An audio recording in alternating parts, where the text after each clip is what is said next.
وعلى آله وصحبه أجمعين. I will recite the ayah and then we'll explain the meaning.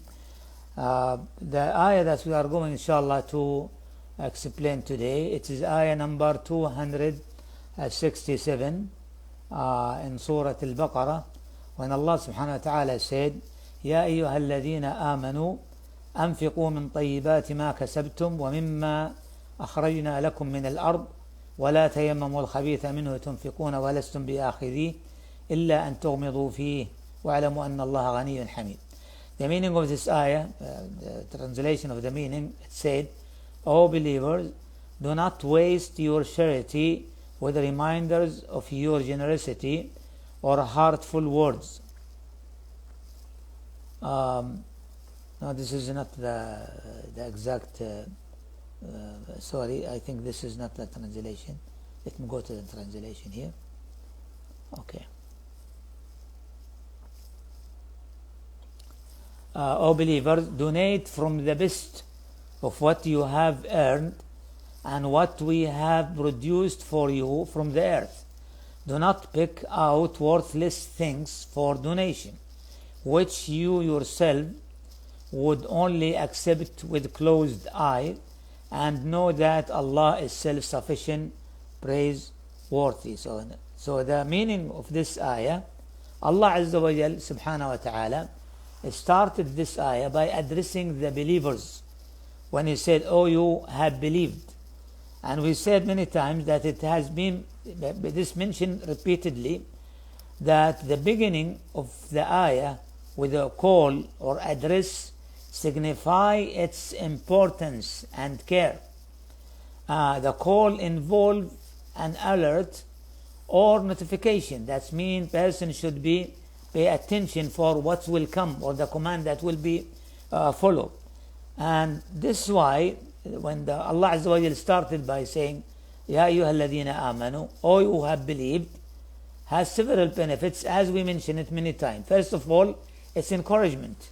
That means encourage the believers to do the command or to compel to the command that is coming. And second, it's show that obeying the commands in this address is a requirement of the faith.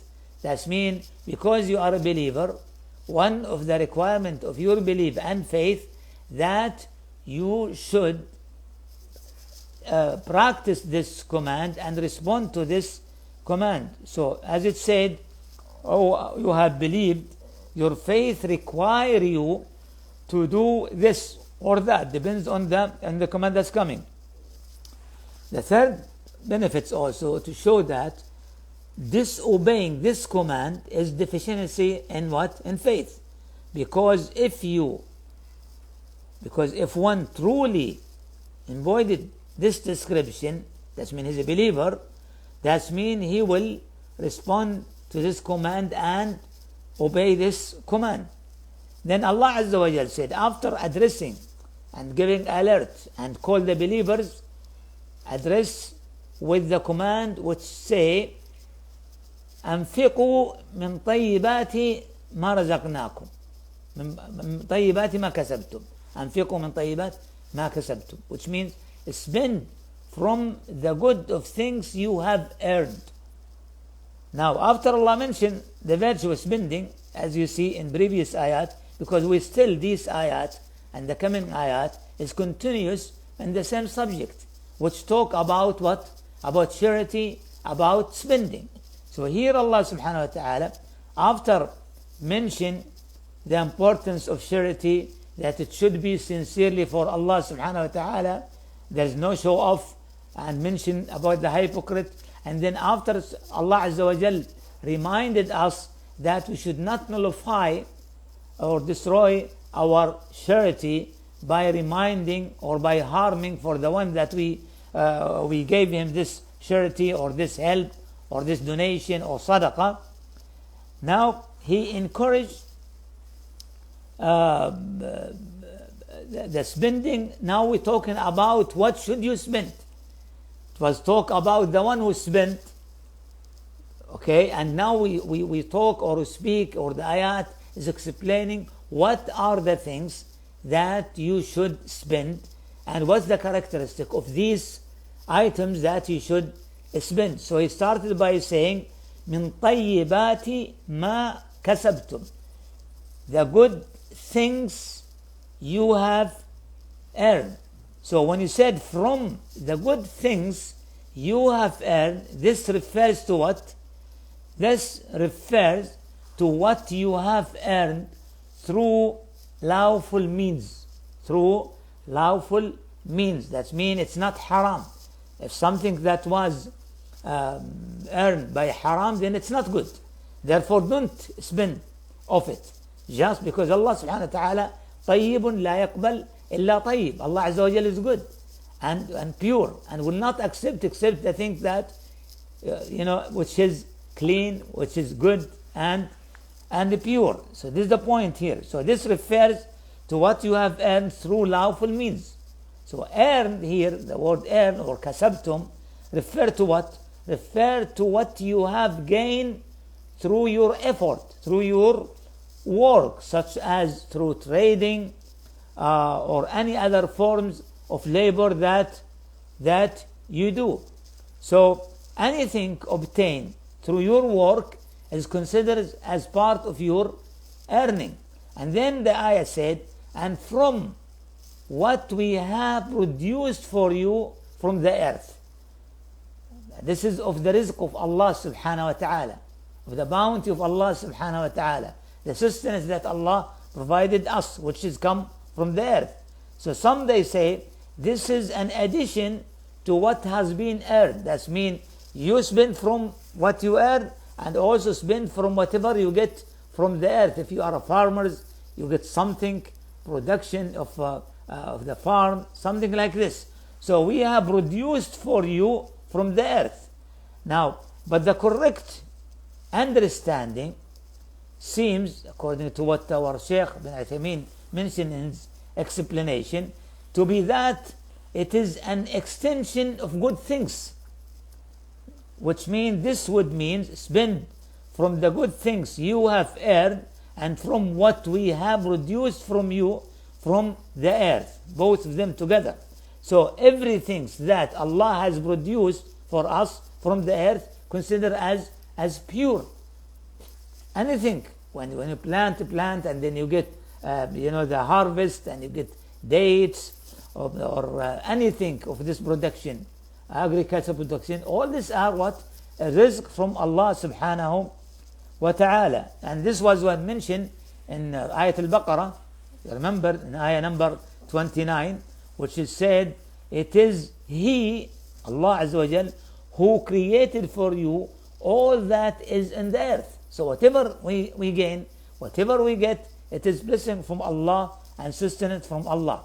And then Allah Azza wa Jal continue also to tell us and to emphasize the importance of giving a charity from good earning and good things. He said, and do not aim for a bad of it to spend from it. Don't look to what is bad, something that you don't want, and then spend it and give it as charity while keeping the good things just for yourself. So this means do not deliberately by intention or intentionally choose the worst of what you have to give as a charity. As the term aiming, you see, means to direct your focus towards something, which this is the meaning of aiming, okay? Tayammum. And here, as you said, when it's said bad, this refers to poor quality, for example, or inferior items. And in other words, do not intentionally select poor items to give away while keeping for yourself the good things. So this would not be just. Naam. You are now the host, I think. Yeah. So I don't know. I'll try to share.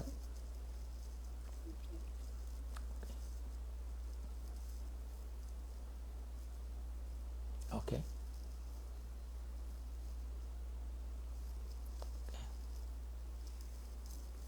Okay, good. Okay, good. I think we are now good. Let me see if I can share also the camera.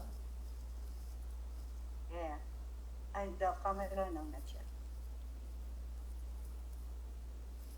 Okay, good. Alhamdulillah. Assalamu alaikum again. Okay. So we are explaining this ayah which you see right now. So we came to the point which said, and do not aim for the bad of it to spend from it. That means when you give a charity or you want to give someone help, for example, you have money, you have food, you have something, that don't just go, and pick something that you think that you don't like it because it is bad quality, and then you give it to the others. Love for people that you give them charity what you love for yourself. This is what you remember we studied in the class of hadith. لا يؤمن, the Prophet ﷺ said, لا يؤمن أحدكم حتى يحب لأخيه ما يحب لنفسه. None of you will be true believer till you love for your brothers or sisters what you love for yourselves. So, and then Allah subhanahu wa ta'ala said, and you would not take it except with disdain. That's mean something, that you may not, if someone else gave it to you, you will not take it for yourself. You said, oh, what's the thing that you are giving to me? And if you take it, you will take it even without, the good reception. This is the meaning. So this means you would not accept the bad items for yourself if they were offered from shared sources, for example, except with, dislike or hesitation. So why would you offer them to others? So this is the justice here. So just think about this, and this is analogy. Just think about it. The thing that you will not accept it to yourself, don't give it to others. As Prophet ﷺ said, whoever, look at this, whoever desire to be saved from the fire and enter paradise should die believing in Allah and last day, and should treat people as he would like be to treated. So this is the hadith that I mentioned before. So when this ayah is coupled with the hadith, so Ibn Abbas radiallahu anhuma, where the Prophet sallallahu alaihi wasallam, sent Mu'adh ibn Jabal to Yemen. You remember, the story of Mu'adh ibn Jabal, one of the Sahaba radiallahu anhum ajma'in, that the Prophet sent him to Yemen to call people of Yemen to Islam. And they were at that time, they were Jews. That means people of the book. So he gave him very valuable advice when he started with them. Oh Mu'adh, you are going to meet the people of the book. And then he explained to him the way of da'wah. And this is the hadith that every Muslim working in da'wah, especially da'iyah, if you are a da'iyah, it doesn't matter male or female, you need to read the hadith of Mu'adh and learn from it the roadmap the Prophet ﷺ drawn for Mu'adh alayhi salam, when he explained to him how to start da'wah. Start by tawheed, and then by commanding of salah, and then commanding of zakah. So, but when he come at the end, when he asked him, at the zakah, when you request or take zakah from them, the advice of the Prophet ﷺ, he said, beware, look at this, beware of taking the best of their wealth. So this clarify also the principle of fairness in the Islamic law, which is the collector of zakah should not seek only the best of wealth, nor should they allow the worst to be given. Rather, it should be balanced middle path. And this is the same way that we say it when we deal, when you are giving. So give of the thing that you like for yourself. And then Allah subhanahu wa ta'ala said, the meaning, and know that Allah is free of need. Allah Azza wa Jalla, when He asks you this, not because He is in need for you, because what you spend You are the one who will benefit from it at the day of judgment. What you spend here, this is the thing that you will find it in front of you at the day of resurrection. What you consume here, it will gone, vanish. But what you save in the account of the hereafter, through sadaqah, through donation, through helping people, this is the thing that will benefit you. So Allah subhanahu wa ta'ala mentioned here that Allah does not ask you to spend because He is in need for you, but it is for your benefit. So He is worthy of praise. Hamid, that can mean that both praised and praiser. That means He by Himself subhanahu wa ta'ala praised. As we saw always, we started Ayat al-Fatiha by saying Alhamdulillahi Rabbil Alameen. All praise be to Allah. Allah subhanahu wa ta'ala deserves the praise, the beautiful praise for Him. And He also praised those who do good. So Al-Hamid here, it's come with two meanings, that He is the one who should be praised, and He is the one subhanahu wa ta'ala who praised those who follow His command and obey His command. So He, as it said here, He also praised those who deserve among His servants, such as His prophets. He praised His prophets. He praised His messengers, and also the righteous among the believer. This to show that Allah Azza wa Jal is both, worthy of praise and also praiseworthy. And then the connection between free of need, Al-Ghani, and worthy of praise, Al-Hamid. Look, these two attributes of Allah Azza wa Jal, mostly they come together. Al-Ghani, Al-Hamid. The free of need and worthy of praise is that Allah's wealth is praiseworthy because it is not depending on others. Allah is not depending on anybody else subhanahu wa ta'ala. Ghani. Unlike the wealth of the creation, which may or may not be praiseworthy depending on how it is used. Whatever with Allah, the treasure of Allah, the wealth of Allah, always will be, Allah Azza wa Jalla will give it for good. But man, maybe there is a person who is wealthy, Allah Azza wa Jalla provided him with good money, with wealth, but this wealth, maybe the sources is not clean. Or maybe the spending, the channels when he spends this channel is not pure.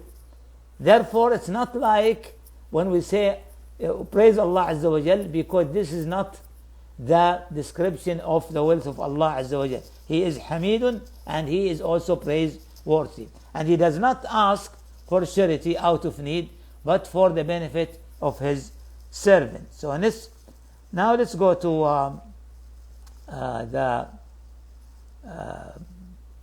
here the benefits that we learn from this ayah. The virtue of faith. As we always, Allah Azza wa Jal always start His command by reminding us that you are a believer, therefore you should obey the command. From the requirement of faith, that one should what? Obey Allah's command and stay away from whatever Allah Azza wa Jal forbid. The obligation of spending from earning that we have made. And as you know, if good things, and we spend either in our family, which is required and must, also the obligatory zakah, if you are that's mean eligible that you give zakah, then it should be given from what? Good earning. Good in what? Good in two ways. The sources for this wealth should be good. It's not through haram, like gambling, selling alcohol, something like this, or stealing or cheating. The other side, the product itself that you will give should be what? Pure and clean. You like it for yourself, not giving bad dates or something which is expired. As some people, when they find something expired in their refrigerator, they say, and they send it to give it to someone. That's not right. The obligation of zakah on trade goods, as Allah Azza wa Jalla said, what you have earned. So this is a dalil or an evidence that it is must, to pay the zakah of business. And this is one of the category of what? Of zakah, as you say.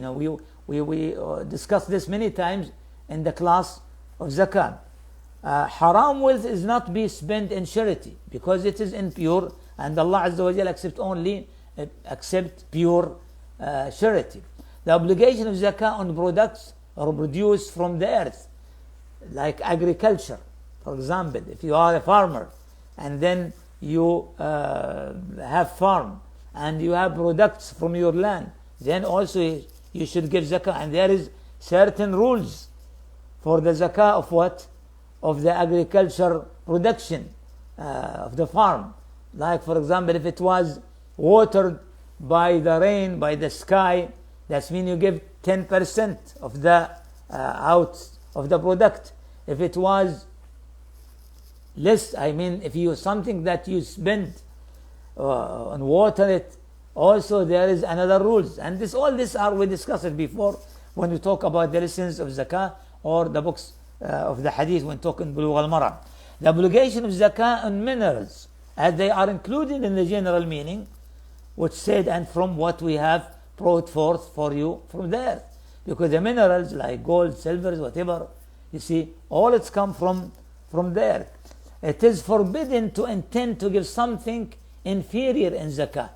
As Allah Azza wa Jalla said, do not aim for the bad of it to give. The proof of analogy here, qiyas, as you see it, when Allah Azza wa Jalla, and you will not take it unless you close your eyes. That means you will not take it except with hesitation. You see, so Allah give you here analogies, or what we call it qiyas, to make the point is very clear to you, and it is very logic matter that the things that you don't like it, then you should not spend it in zakah. And here also at the end of the ayah, Allah subhanahu wa ta'ala closed it with mention his noble attributes, Al-Ghaniyu Al-Hamid, confirming two of Allah's names and the quality they encompasses also, like Al-Ghani, the self-sufficient, and Al-Hamid, the praiseworthy. Now let's go to the next ayah. Allah subhanahu wa ta'ala said, الشيطان يعدكم الفقر ويأمركم بالفحشاء والله يعدكم مغفرة منه وفضلا والله واسع عليم. The ayah here, meaning the devil, the Satan, threaten you with the prospect of poverty. Don't spend. You will be.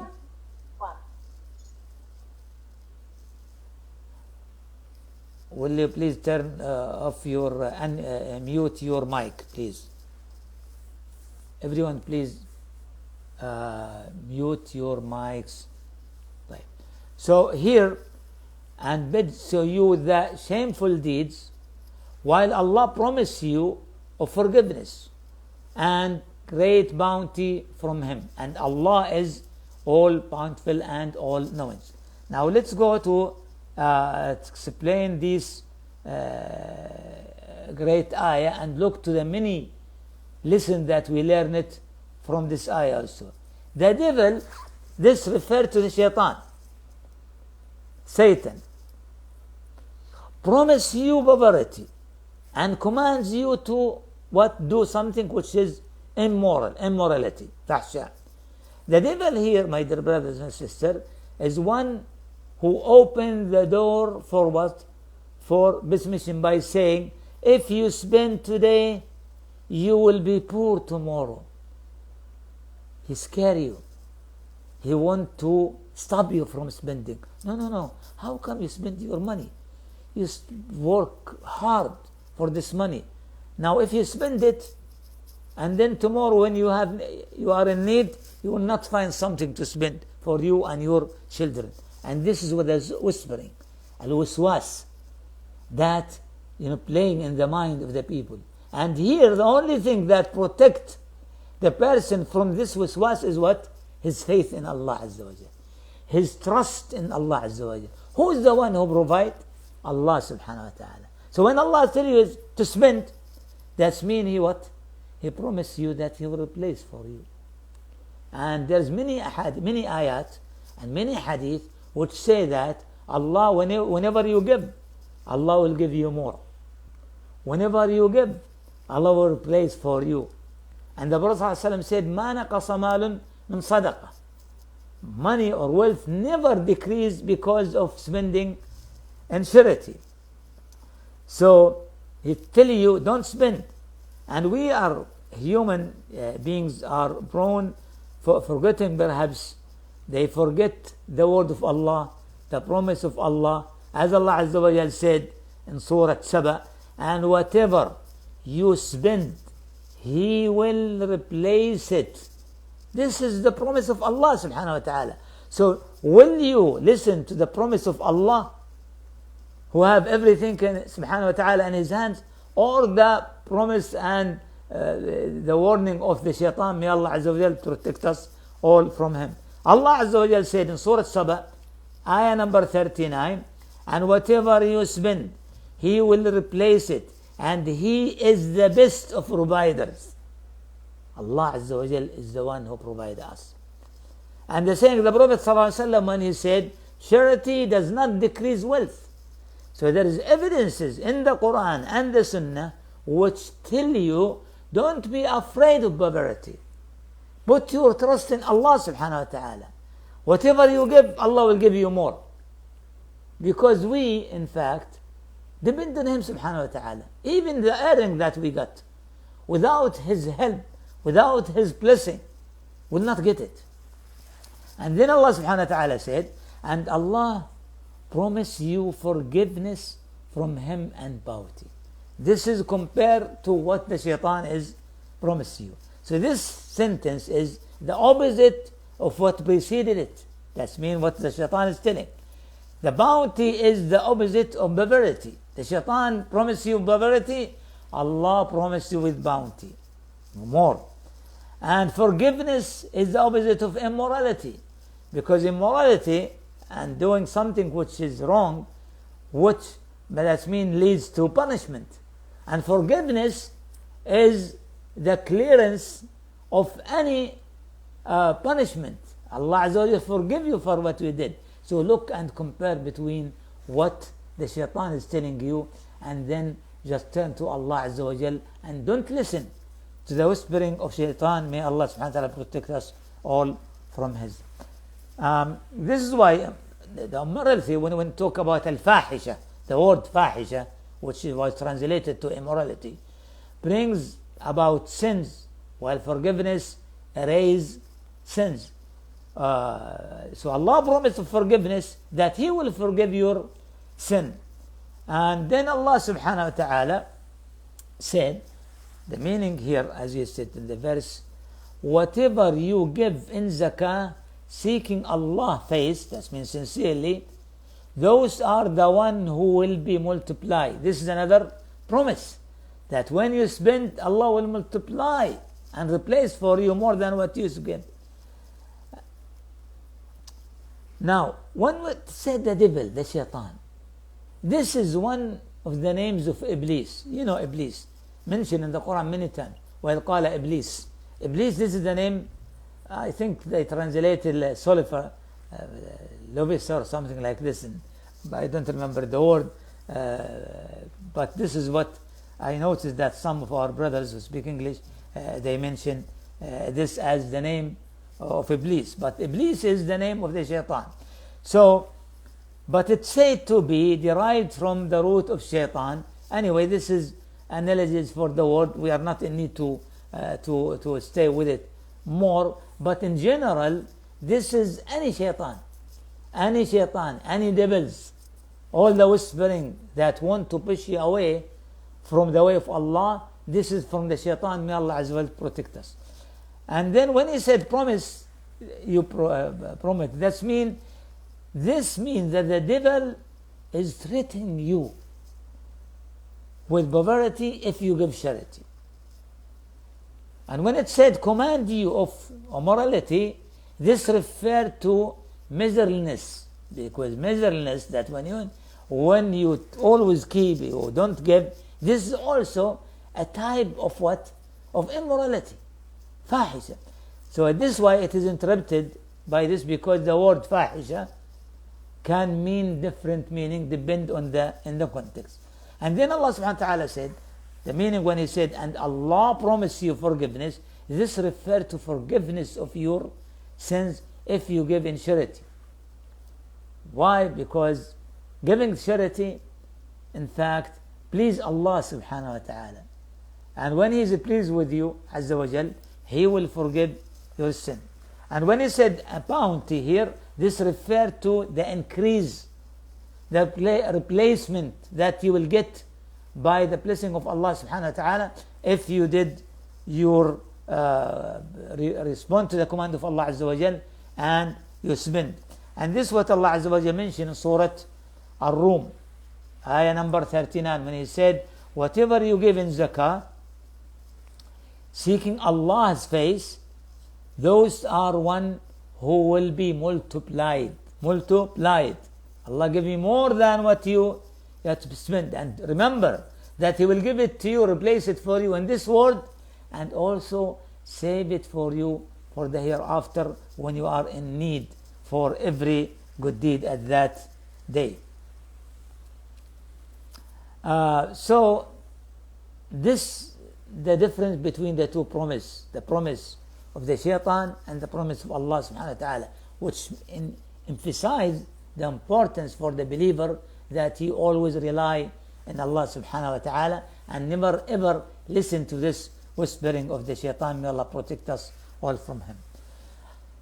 But some people, they said, how come wealth will be increased if you analyze it in a physical way? You see, when I look now, if I have 100 and I spend 50 as sadaqah, it is decreased, it becomes 50. Now this is the thought of the people, but here we are not talking about the number, sensible way. This is, you see, Allah subhanahu wa ta'ala teach us to look at it in different way, not the counting. That means you spend $10 or 10 riyals, that means your money now becomes less. No, because there the answer to explain this, first of all, is, as it was mentioned, that the increase of reward in the hereafter. Just imagine the reward that you will get in the hereafter, when at that day you wish that you spend all your money, all your wealth in this world, so you find it in the hereafter in front of you. And it's the good deeds rewarded that 10 times over what you spend. You spend $1, Allah gave you the reward of 10. And maybe Allah Azza wa Jalla multiply it even 100 times. Endless. It depends on your sincerity, and also this, depend on the generosity of Allah subhanahu wa ta'ala. Second, as for the material increase in this world, it can occur in several ways. That's Allah Azza wa Jal, maybe if you spend now, Allah give you a new source.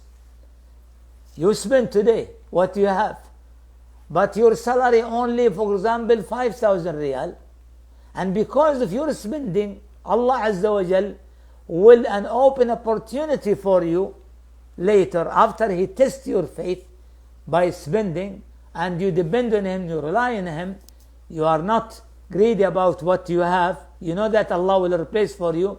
You don't know, maybe Allah subhanahu wa ta'ala just after short time, He will give you a better job, give you better salary, increase your income. So this is a blessing from Allah, from new income.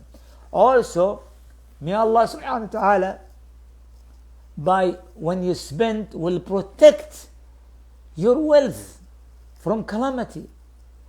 Because anybody who have money, for example, stock share or anything, it could be at any time gone, either by calamity, either it was destroyed. Even the person who will get very sick and he will spend all his money, what he has in his health.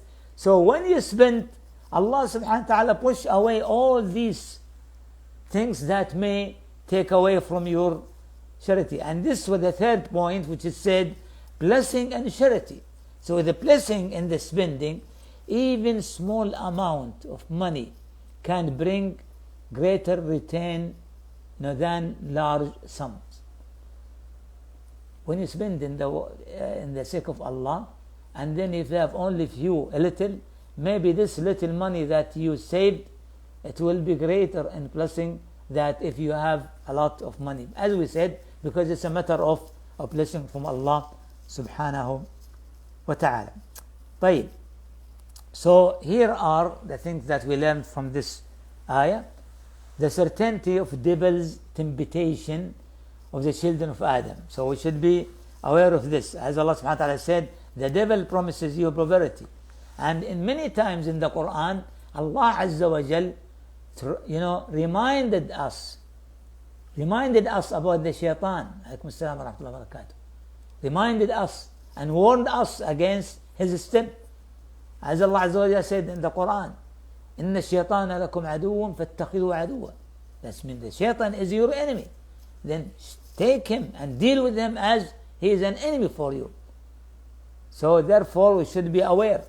We should not listen to this whispering. And this shaitan, by the way, be careful. Not only a devil that we don't see. Sometimes there is a devil and satanic among people. Like a person, for example, you're a friend.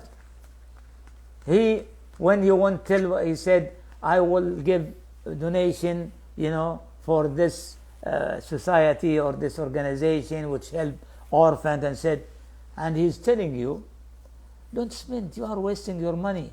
You are wasting your money. Your children is in more need for this. This is a satanic way. Even as a human being. But he is act as shaitan. Because he do the same thing. He threaten you from poverty and need. So the shaitan is not only limited to the jinn, but also to anyone who may stop you or threaten you or poverty or anything that when you do something which is Allah wants you to do. The devil has effect on people, whether encouraging or discouraging. Encourage you to do something which is bad, haram, and don't obey and discourage you to not to respond to the command of Allah subhanahu wa ta'ala. The doors are only opened by the devils. The Muslim always optimistic and have hope in Allah subhanahu wa ta'ala.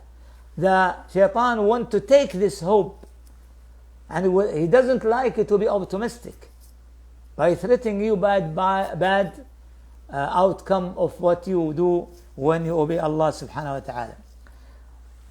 Allah subhanahu wa ta'ala mentioned the enmity of devil because in fact he is an enemy to them in both the news and the request, which is mean promises poverty and request by he commands them to do something which is haram. So we should be aware of his temptation and should not follow his footstep. Allah subhanahu wa ta'ala mentioned this in the Quran. وَلَا تَتَّبِعُوا خُطُوَاتِ الشَّيْطَانِ. Don't follow the footsteps of the shaitan. What does it mean? Because the shaitan, when he command you, when he discourage you, he will not come clearly. The temptation come gradually. And if the person just follows step by step, till maybe he get him out of the faith. May Allah protect us all from his. Whoever commands someone to withhold from lawful spending is akin to the devil. As I mentioned to you, even he's a friend of you, even he's a person, he's doing the same thing what the shaitan do. Likewise, whoever commands others to waste is like the devils. Allah subhanahu wa ta'ala said, indeed, the wasteful are brothers of the devil. إن المبذرين إخوان الشياطين وكان الشيطان لربه كفورا. Surah Al-Isra, ayah number 27. the good tidings for those who spend are forgiveness and increase. Allah Azza wa Jal promise you forgiveness and also replace and increase your wealth and bless your income. This forgiveness promise from Allah Azza wa Jal, great forgiveness, as Allah Azza wa Jal said, from Him,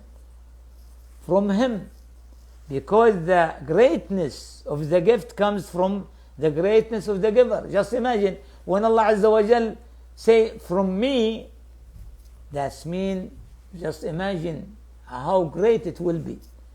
Like when Allah Azza wa Jal said about fasting, إِلَّا الصَّوْمِ فَإِنَّهُ لِي.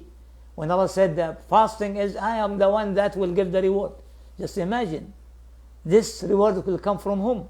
From whom? From Allah, the greatest, Allah subhanahu wa ta'ala, who have everything in His hands subhanahu wa ta'ala.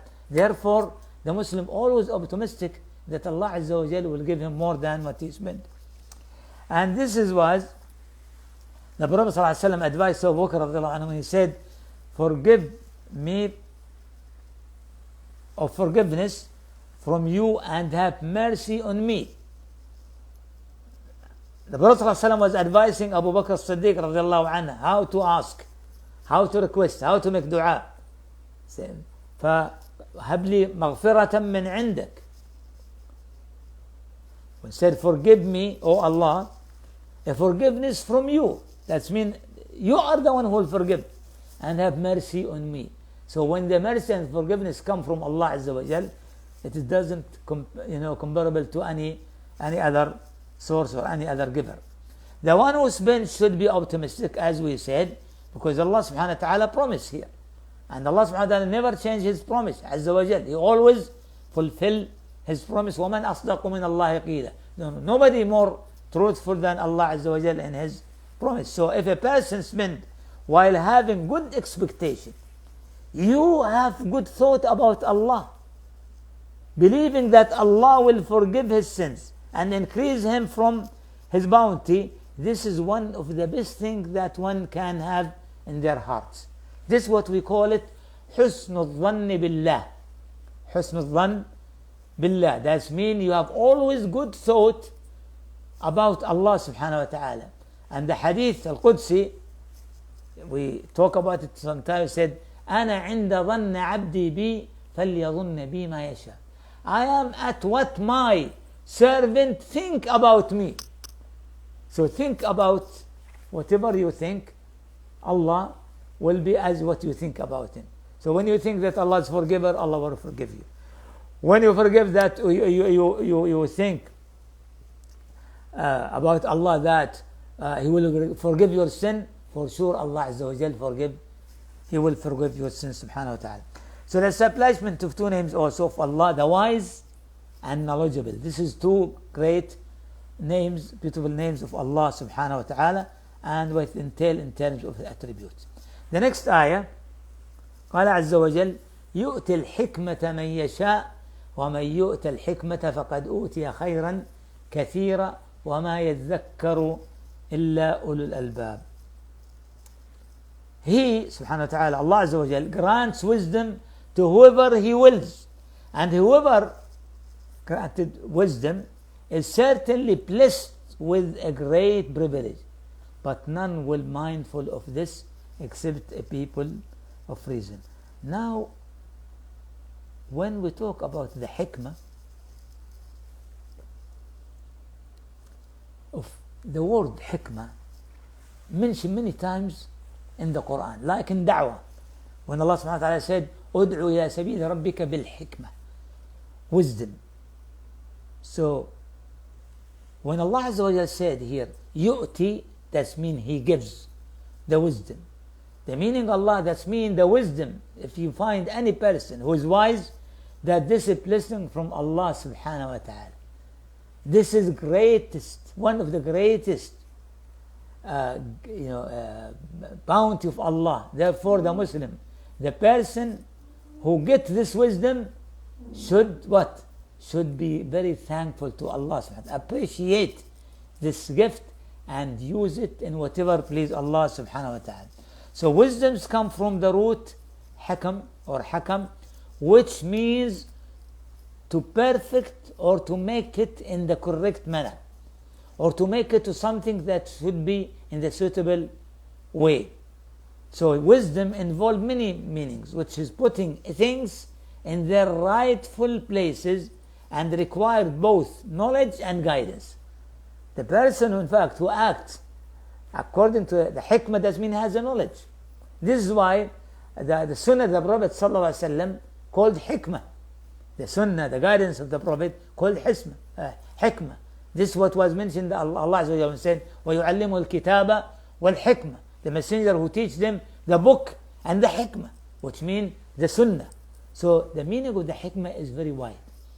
But here it said, as some people or some scholars, they said, here, when you do something or when you say something, in the right time, in the right place, to the right person, with the right way, with the right approach, to be perfect. So this is the meaning of the hikmah.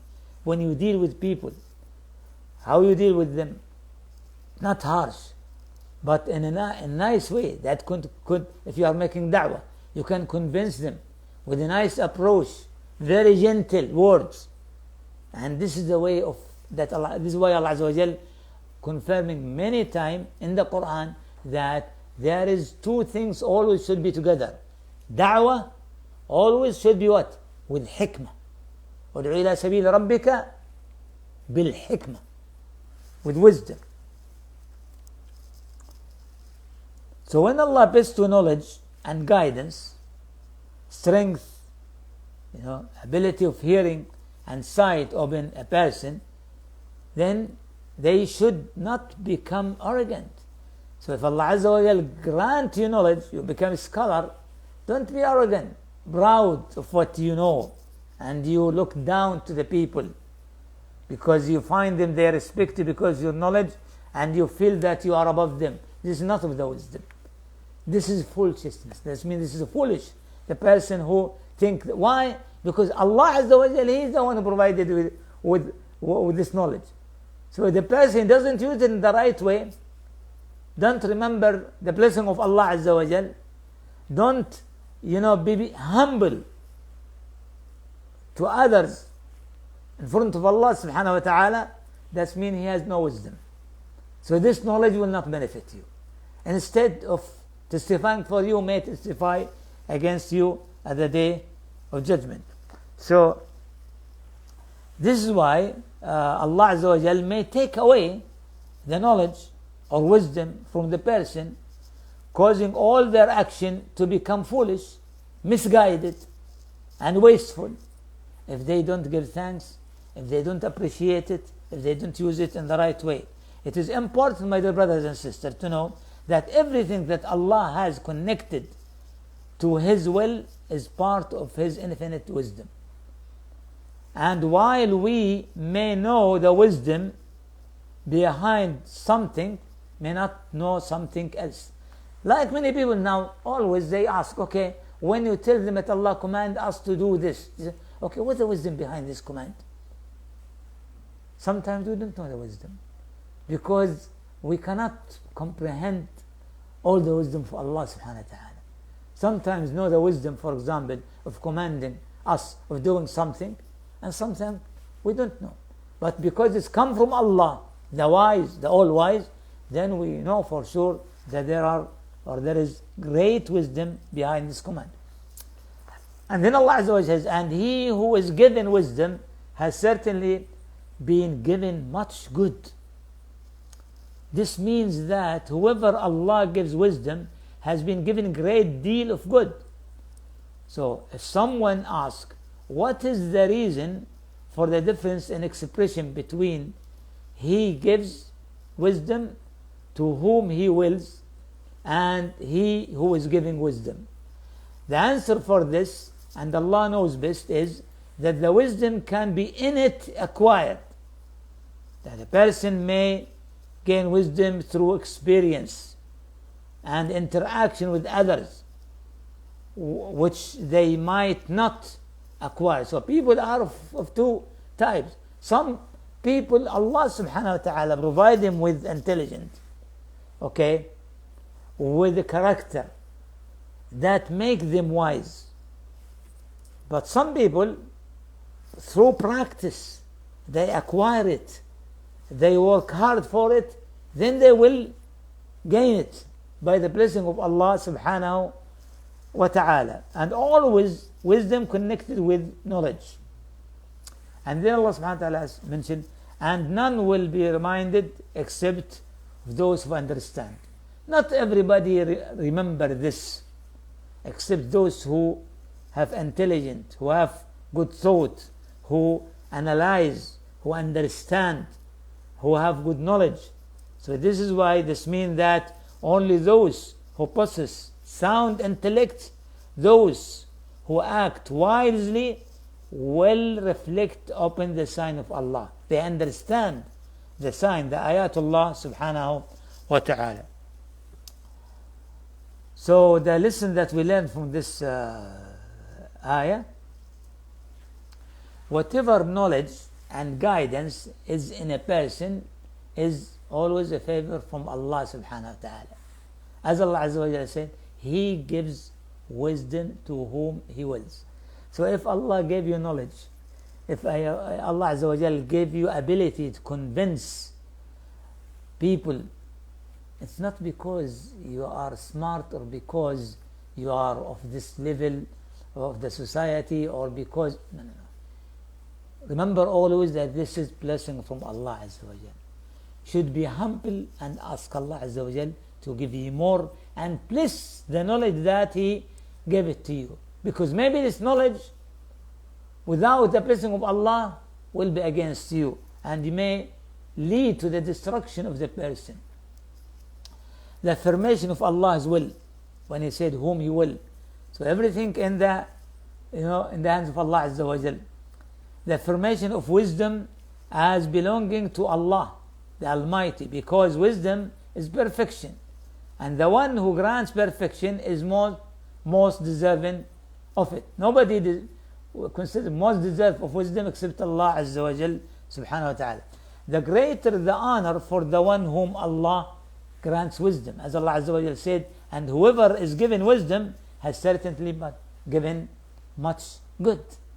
And this is why, my dear brothers and sisters, look, scholars, those who Allah subhanahu wa ta'ala honor them with knowledge and good character, and they fear Allah subhanahu wa ta'ala, they remember the blessing of Allah subhanahu wa ta'ala, they spend it and use it in the way that get them close to Allah. Look how much Allah honor them even among His creation. You see how much people Allah Azza wa Jalla said about them in the Quran, إِنَّمَا يَخْشَى اللَّهَ مِنْ عِبَادِهِ الْعُلَمَاء. Those who have the wisdom of knowledge, they fear Allah more than anybody else. And for the people, look how much the people respect scholars. The righteous scholar. Not any scholar, not anyone who has knowledge, but the righteous one, the sincere one. Allah put their love and respect in the heart of the people. So you see people love them, respect them because of the grace of Allah subhanahu wa ta'ala. The obligation to give thanks to Allah for granting wisdom, because this great good necessitates gratitude. Whatever good Allah give you, then give thanks, Allah give you more. The ways to attain wisdom are diverse, as we say it. It may be innate, that means the person born with this ability. This is also from Allah Azza wa Jal, that He created him this way, as Allah has created the person with it, or may be acquired through practice and companionship with the wise people. So don't say, well, I don't have wisdom. No. Allah Azza wa Jal teach us wisdom through the Quran and the Sunnah. As Allah Azza wa Jal said about His Prophet, وَيُعَلِّمُهُمُ الْكِتَابَ وَالْحِكْمَةِ. Teach them the book and the wisdom. So by more knowledge about the deen, about the Quran, about the Sunnah, about the life of the Prophet ﷺ, then you will get more wisdom and you will be more wise. The grace of Allah Azza wa Jal, the Almighty, upon whom He wills among His servants, by granting them wisdom. Allah Azza wa Jal give His love bounty to whoever He want. But you strive hard to get closer to Allah. Please Allah subhanahu wa ta'ala, and Allah is very generous. As mentioned in the hadith Qudsi, that's وَمَا يَزَالُ يَتَقَرَّبُ إِلَيَّ عَبْدِي بِالنَّوَافِلِ حَتَّى أُحِبُّهُ. Still my servant try to please me with doing more good deeds, optional good deeds, till I love him. So it isn't, and ask Allah always, ask Allah Azza wa Jal to keep you in the straight path. اهدنا الصراط المستقيم. And also ask Allah Azza wa Jal to protect you from your own self, to be arrogant, to be selfish, to think that you are a super person. And remember that this blessing from Allah, and whenever Allah give you any ni'mah, any gift, then use it in the way that Allah love it. This will bless what you get, and you will get the reward also in the hereafter. The virtue of intellect, this is ni'mah min Allah subhanahu wa ta'ala. But sometimes the intellect, if it was not enlightened by the light with the revelation, the Quran and the Sunnah, it may take the person to the hell, because he disobeyed the command of Allah, and this intellect did not benefit him, because he look only in this physical world and he forget about the hereafter. Only those with intellect are able to benefit from both universal and religious. I mean, think the ayat al-shar'iyya, that's mean of the Quran. أَفَلَا يَتَدَبَّرُونَ الْقُرْآنَ أَمْ عَلَى قُلُوبٍ أَقْفَالُهَا. Think about the ayat of Allah in the Quran, and also whatever signs in this universe. Look around to see the sky, the moon, the sun, the stars, the ocean, mountains, and always think about the power of Allah and the wisdom of Allah subhanahu wa ta'ala, and not be heedless. And we'll stop here because it's already more. I think we stop here. Inshallah, we'll continue this next week. Barakallah fikum. Okay, so we'll leave some time for your. Rahmatullahi wa barakatuh. Dr. Yahya, we have a question. This is from the chat box. Okay. It's asking, how can one distinguish between having positive thoughts about Allah subhanahu wa ta'ala and avoiding delusion regarding His mercy, ensuring their beliefs remain balanced and free from the influence of, is it called Murji'a ideology? I don't understand the question. Can you make it simple, please? Yes, just asking about the difference between the positive thoughts about Allah and avoiding the delusion regarding His mercy, ensuring the beliefs about the balance and also the influence of Murji'a ideology. Murji'a. I did not hear this Murji'a ideology. Yes, Al-Murji'a, this is a group. I don't like, in fact, to get in discussion about these some of the thought, because I don't want to confuse the audience, because they don't have background about Al-Murji'a group. And it seems the one who sent this question, he have some knowledge about this. Therefore, I prefer that you send his question to my WhatsApp, inshallah, and we'll answer him in detail. Now. Right, inshallah, Dr. Yahya. So far, that's the question from the chat box. Okay. Jazakallah khair. Assalamu alaikum wa rahmatullahi. Alaikum assalam. Now, sure. You go ahead, Sister Amina. Okay, thank you. Sheikh, I would like to know, in the context of what we have studied today, this hadith on you could find an evil, change it with your hand or your tongue or in the heart. This part is not understood, that it is the weakest of faith when you try to change it with the heart. Can you please explain the weakest? Okay, now the hadith said, من رأى منكم منكرا فليغيره بيده. Any of you see something which is wrong, he should change it with his hand. This is the first step The first level. Now, this level, what does it mean? That means if you have authority, like for example, you are at your family circle, okay? You as a mother, you have authority over your children, okay? In the home, if something happened wrong, then you can change it. You can change it because you have the same thing for the man at his home, because he is the head of the family. He can change it.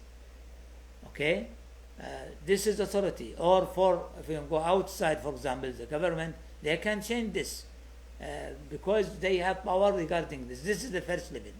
Now there is something that you cannot change it with your hand because you have no authority. For example, you are walking the street, see something which is wrong, somebody doing something wrong, then you can have given advice to him. Please, this is haram, this is not right. This is the level, second level, that we advise, we give advice to people. For example, see somebody doing ibadah in the wrong way, somebody who is doing innovation, for example, and tell him this is haram, this is not right, this is. Now this is the second level. So if anything that you can change it by good advice, without, maybe you fear something will happen if you give it this advice, then it is obligation on you. Now if the person sees something which is not lawful, and he cannot, even if he say it, then he maybe get something in back which he doesn't like. For example, you are at your company, at your work, and see something which is wrong in the circle of the company. Now, if you talk to the manager or the boss or the person, they will fire from your job, your work, and you cannot change it. Not with your hand because you don't have authority. Not with your tongue. Maybe you can, tell someone who has some connection with them, they can change it. And then when we come to a point that we cannot change the wrong or what is not right, because we have no authority, or because of verbal advice, then what left? That myself, in my heart, I feel this is not right, I don't like it. That means I don't approve it. I don't approve it. Now let me give you a very simple example. Let's say that you go on a party, okay? Party of wedding. And when you go to the party there, because you were a guest, and you saw that there is something which is not right, music and dancing, maybe some women, they don't cover, in the more moral way, and you cannot change it with your hand. You cannot, tell them the one who doesn't dress well, he should leave. You cannot, because it's not your authority. At the same time, if you talk, they will be upset with you and maybe cause you some distress for you. So now you should, at your heart, you feel that this is not right. That means you don't approve it within yourself. This is the meaning of your heart. And this is why the Prophet ﷺ said, وَذَلِكَ أَضْعَفُ الْإِيمَانِ. So this is the weakest of the faith. So if the person, because he cannot change it with his hand or with tongue, and he see it, and also he think it's okay, and doesn't mean anything for him, so let them do whatever they want. Now that means there's no faith here. Okay? Why? Because the Muslim never ever approve anything which is wrong if he see it in front of him. I hope this will explain your question. Any other questions, or we stop here? Because yes, there is another question from the chat box.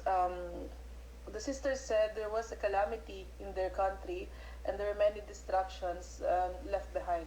Is giving charity to non-Muslim family or relatives will not benefit me, or it will not be recorded as good deed for me? Should I choose Muslim rather than needy relative? Well, this, you see, in this situation, now if you have two families, okay, they are Muslim, one Muslim family, and there is non-Muslim family, and both are, they were struck by this calamity. And if you give one of them, you cannot give the other, then for sure you will start with your Muslim brother, because here he has the right of what? Because as a Muslim, this is very important to say. Now, regarding giving charity to non-Muslim, if it is donation not from the obligatory zakah, be careful. Anything which is obligatory in your side as zakah, this only should be given to a Muslim if it was obligatory. But anything which is charitable, charity, that's extra, sadaqah, then it's okay to give it to the needy, even he is not a Muslim. So when you do something even for non-Muslim, like in your neighborhood, in your area, and you were able to give the Muslim and non-Muslim, that's great. If you can't, but because you are limited and you look at both of them, they are in need, then start with the Muslim. Okay, and there is also relative, then you start with your relative. Because if you have a Muslim family and you have relative and both are them, then you should start with what? With your relative if they are a Muslim. Why? Because this is the right. Start with the right of Islam, the right of kinship, okay, the right of neighborhood, different level. So, but whatever you spend to help others, even non-Muslim, Allah Azza wa Jal will reward you for this. It will not lose. Allah Azza wa Jal reward a woman because she gave water for a dog and for feeding animals. So how about if you feed or help a human being? For sure it will not be lost. Naam. Okay? Assalamu alaikum wa rahmatullahi wa barakatuh, Dr. Yahya. Wa alaikum assalam wa rahmatullahi wa barakatuh. My question is, if a person suffered from any calamities in his life, but he did everything like praying, reading, or everything, sorry, the voice is not. Sorry, sister, the voice is sometimes come and sometimes disappear. So will you say it again? Because. Assalamu alaikum. Wa alaikum assalam. I hear you. Yes, go ahead. Sound clear? Okay. My question is, if a person is through a calamity of his life and suffering and everything, he did the praying, reading Quran, but he's feeling still depressed and going into a seek help from a doctor, seek help from a friend or everything, because that person is maybe lead into a suicidal point. At that time, he is asking for a rahmah from Allah, but it's still not hope. Do you think what else can the person do in that matter? Okay. Khairan. Let me explain something to you. Let me just fix this. First of all, whenever the Muslim, was struck by calamity, like for example, he's getting sick, what should he do? He should not stay at home and say, "Oh Allah, cure me," but he should take the means, because this is a way that was prescribed for us. That's mean when somebody is sick, he should go to the hospital. When you are in need, for example, then go to the specialist. So take the first mean, do your part. Then also with this, you should have always hope in Allah subhanahu wa ta'ala, make dua, recite the Quran, do more good deeds. Now, if this continue, does this mean this person Allah doesn't like? No. May Allah subhanahu wa ta'ala leave this person for longer time in this calamity, because he want to elevate him with a greater reward in the hereafter.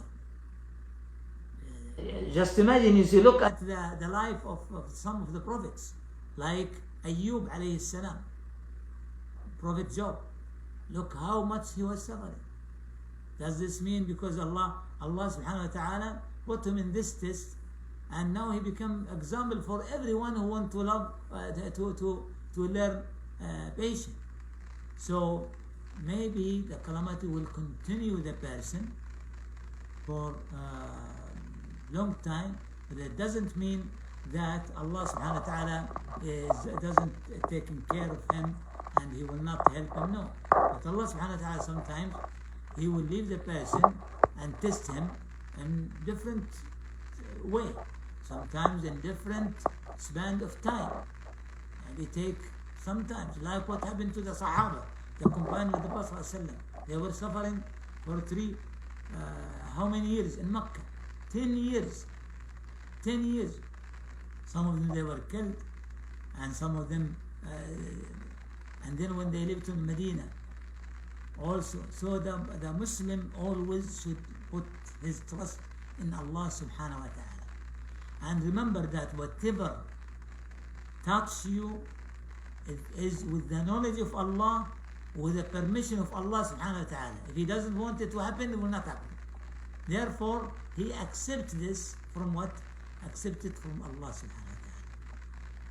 Should be pleased for whatever Allah planned for us. And as I said, we should take all the means to get rid of this sickness or this calamity or these troubles.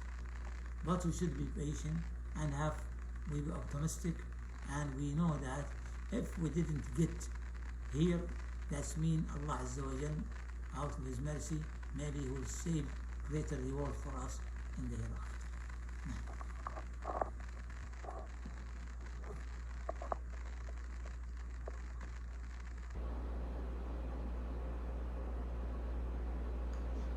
Okay. So, can we stop here? Sister Sarah, any question?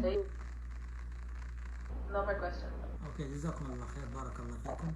See you inshallah in our class tomorrow.